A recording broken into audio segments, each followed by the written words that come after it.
Groupe Pelou, l'immobilier bien plus encore présente Le Grand Matin Sud Radio Week-end. Osez investir. Thomas Binet.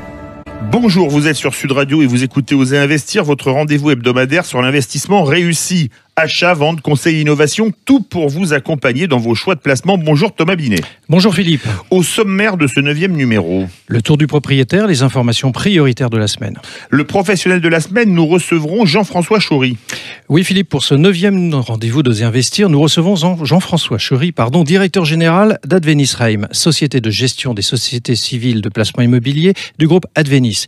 Il est sur Sud Radio pour nous parler du déficit foncier. Le coin de l'expert. Cette semaine, notre consultant expert en immobilier Bernard Cadot va nous parler de la fin de l'augmentation des prix de vente dans l'immobilier. Et le dernier sujet sera la clé de la semaine. Nous allons parler de sous-location et c'est en fin d'émission. Le tour du propriétaire, les informations prioritaires de la semaine. On a beaucoup parlé et entendu parler de la hausse des prix au mètre carré. Qu'en est-il des prix des loyers, Thomas ? Se Loger a publié un baromètre des loyers qui se base sur les biens mis en location. En France, le loyer moyen pour le logement vide est de 722 €, ce qui équivaut à une augmentation de 2,5% sur un an.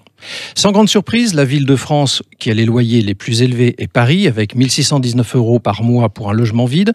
Pour un logement meublé, il faut compter en moyenne 1 841 € mensuellement.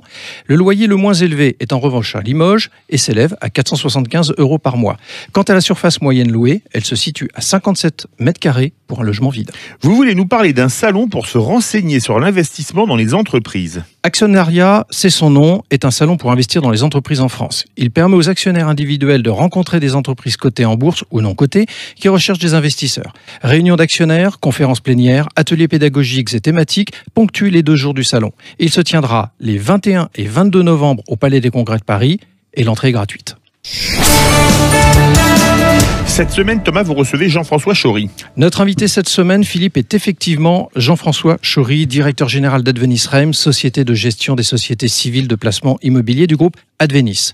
Votre société a été créée en 1995 et conçoit et gère une gamme de 9 sociétés civiles de placements immobiliers à destination d'une clientèle privée et institutionnelle.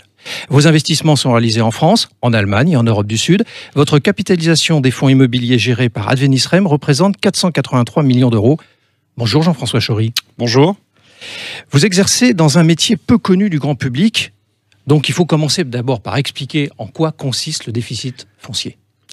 Alors le déficit foncier, c'est du droit commun, c'est-à-dire qu'on va se positionner par rapport à un bien immobilier soit existant, soit que l'on va acquérir, dans une optique de réaliser des travaux.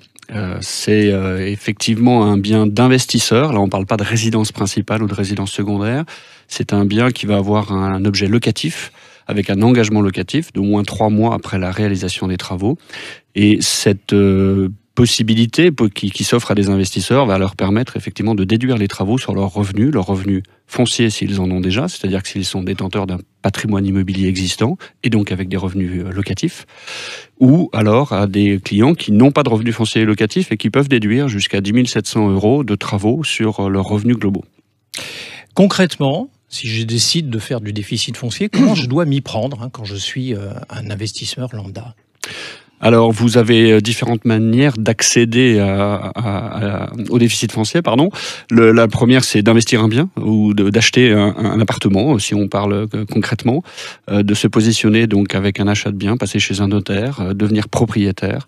Et ensuite, dans une optique locative, c'est de réaliser des travaux de réhabilitation, d'entretien. Tous les travaux ne sont pas déductibles en déficit foncier. On ne peut pas faire d'agrandissement de surface, par exemple. Et on a effectivement une obligation de respecter certains critères. Mais si on respecte ces critères, ces travaux vont être donc déductibles des revenus, comme on l'indiquait tout à l'heure, et on pourrait y revenir peut-être plus en détail par la suite. Vous avez un autre moyen de détenir et de faire du déficit foncier, c'est d'acquérir des parts de SCPI, donc comme on en parlait tout à l'heure, des sociétés civiles de placement immobilier, qui sont spécifiques et qui sont dédiées à cet achat de déficit foncier. Donc là, ce n'est pas vous en direct qui allez vous porter acquéreur d'un bien, mais la société de gestion qui gère elle-même une SCPI de déficit foncier, qui va acheter, qui va avoir une logique un peu plus diversifiée puisqu'elle va avoir un volume d'investissement plus fort. elle va pouvoir acquérir plusieurs biens, réaliser des travaux, et les travaux, dans le même titre, au même titre qu'un bien en direct, vont pouvoir être déduits des revenus fonciers ou des revenus globaux salariés des investisseurs. Est-ce qu'on peut considérer qu'il y a un profil type d'investisseur ? Oui, en règle générale, on s'adresse plutôt à des clients qui ont un patrimoine immobilier existant et donc soit des revenus fonciers existants, soit à des clients qui ont des revenus professionnels assez importants avec une tranche marginale d'imposition assez élevée. Quand je dis ça, c'est au-delà de 30%. Pourquoi ? Parce que on va plus faire du sur-mesure, on va plus adapter l'investissement en fonction de la typologie des revenus du client, soit des revenus fonciers, soit des revenus globaux. Et on va optimiser, si je peux expliquer ou exprimer le terme fiscalement, on va optimiser fiscalement ces revenus-là pour faire en sorte d'avoir une réduction d'impôts, une optimisation fiscale plus importante. Les clients qui auraient des tranches marginales un petit peu plus faibles ont d'autres possibilités d'investissement dans le private equity ou sur d'autres lois comme le Pinel, etc. Et donc, eux sont moins à même, effectivement, d'être intéressés par cette fiscalité. Est-ce que vous pouvez nous illustrer par un exemple concret une approche en déficit foncier ?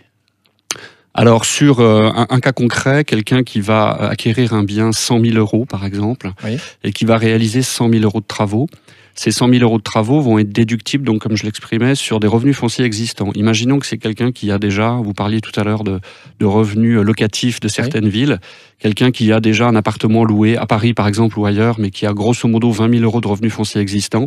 Ces 100 000 euros de travaux vont être déductibles d'abord de ses revenus fonciers existants. Et donc ça va lui faire économiser en fait sa tranche marginale d'imposition et sa CSG-CRDS à 17,2%, donc grosso modo une cinquantaine de pourcents sur effectivement son imposition sur ses revenus fonciers existants. Ensuite, le reliquat, c'est-à-dire 80 000 euros, va être déductible de ses revenus globaux à hauteur de 10 700 puisqu'il y a un plafond.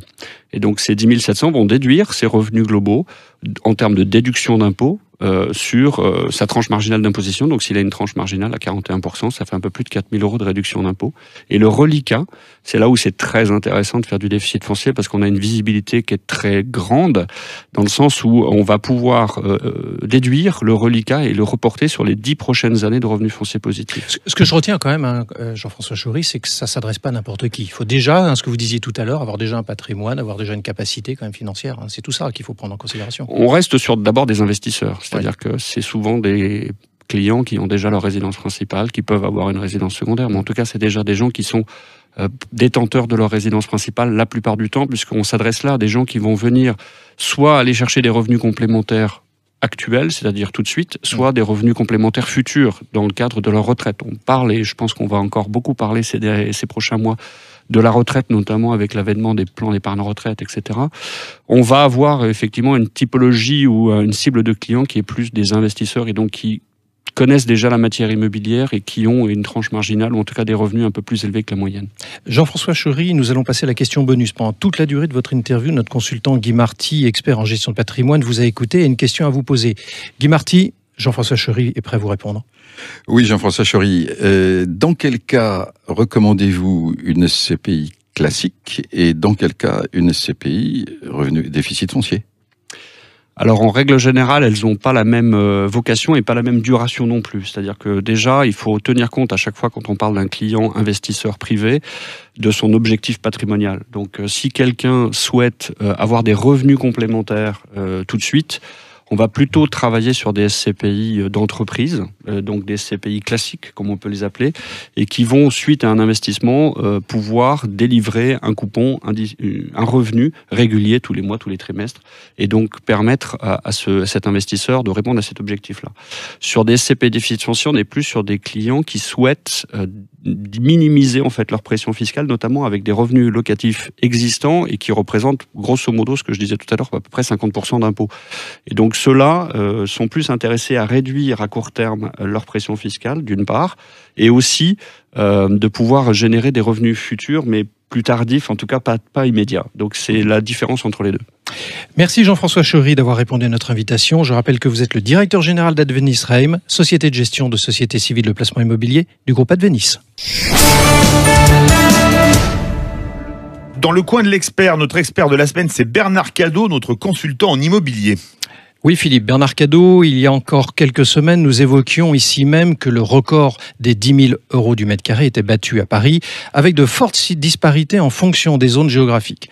Vous prévoyez, vous, la fin de l'augmentation des prix de vente en immobilier? Nous y serions donc, Bernard, c'est possible? Oui Thomas, tout le monde connaît cette expression, les arbres ne grimpent pas jusqu'au ciel. Je préciserai d'ailleurs que les prix immobiliers non plus. Le marché immobilier est très très actif depuis 3 ans et on peut même dire qu'il s'est emballé. Les causes de cet emballement tiennent pour grande partie à la baisse constante et spectaculaire des taux d'intérêt d'emprunt qui battent record sur record, actuellement sous la barre de 1%.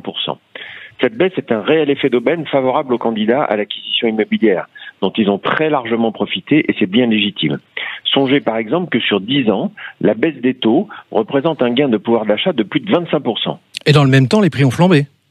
Oui, c'est vrai, mais toute médaille a son revers, et ce sont donc les prix immobiliers qui ont considérablement augmenté sur la même période, augmentation à laquelle s'ajoute une baisse du volume des biens disponibles.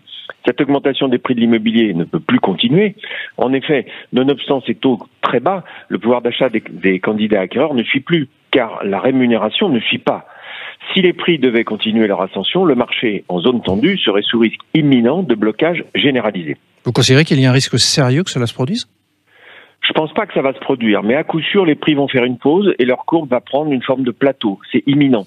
Pour combien de temps ? Difficile à dire, sauf si le choc de l'offre tant attendu venait à se produire. Donc le moment serait venu de vendre ? En fait, il faut jamais oublier que la mise en vente de sa résidence principale doit s'inscrire dans un projet global, souvent vente d'abord, puis achat. La décision de vente est rarement motivée par le seul niveau des prix, mais plutôt par les opportunités qui sont offertes par le marché après la vente. Essayer de vendre toujours plus cher, c'est aussi indirectement faire monter les prix de ce que l'on va racheter. Pour ce qui est de l'investisseur pur et de l'investissement pur, mieux vaut conserver son patrimoine et le faire grandir grâce aux taux d'intérêt historiquement bas. Eh bien, il nous suffit d'attendre et d'observer le marché. Merci Bernard Cadot. Et maintenant, place à la clé de la semaine, vous allez traiter le sujet de la sous-location, Thomas. Et de manière plus précise, de la sous-location lorsque vous partez en voyage, en déplacement de longue durée ou bien en Erasmus pour les étudiants par exemple. Plutôt que de payer un loyer sans occuper votre appartement, ou pire, être obligé de le quitter car vous ne pouvez payer 2 loyers, la nouvelle tendance est à la sous-location. Mais je croyais que la sous-location était interdite. Vous rejoignez sur ce point une majorité de Français qui pensent que la sous-location est illégale et pourtant ce n'est pas le cas si 2 points sont respectés. Vous devez obtenir l'accord écrit de votre propriétaire et le loyer reversé doit être égal ou inférieur au loyer payé. Vous avez déniché une start-up spécialisée dans la sous-location Smart Renting. Smart Renting est une agence immobilière spécialisée en gestion locative. Elle s'occupe de gérer votre appartement pendant votre absence en le sous-louant sur des plateformes de location courte durée. Elle se charge de l'accueil du sous-locataire, du ménage et des assurances. Smart Renting paye 100% de votre loyer pendant que vous n'êtes pas là. L'agence vous garantit donc un loyer chaque mois. Sachez que le service est totalement gratuit. Smart Renting se rémunère avec la différence de votre loyer et le prix auquel l'agence loue votre appartement. Alors comment doit-on s'y prendre ? Il vous suffit tout simplement de proposer votre logement via le formulaire disponible sur le site. Cela vous prendra environ 2 minutes. Smart Renting organise une visite et effectue un état des lieux. Si la société accepte votre logement et qu'il correspond aux critères légaux, alors vous signez avec eux un mandat de gestion. Vous pouvez donc partir serein en voyage sans avoir à vous préoccuper de votre appartement puisqu'il est géré et payé par Smart Renting.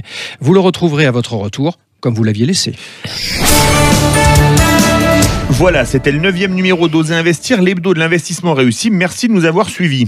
Vous pouvez retrouver l'intégralité de l'émission sur sudradio.fr dans la rubrique podcast ou sur votre smartphone en téléchargeant l'application Sud Radio. Bon dimanche et à la semaine prochaine.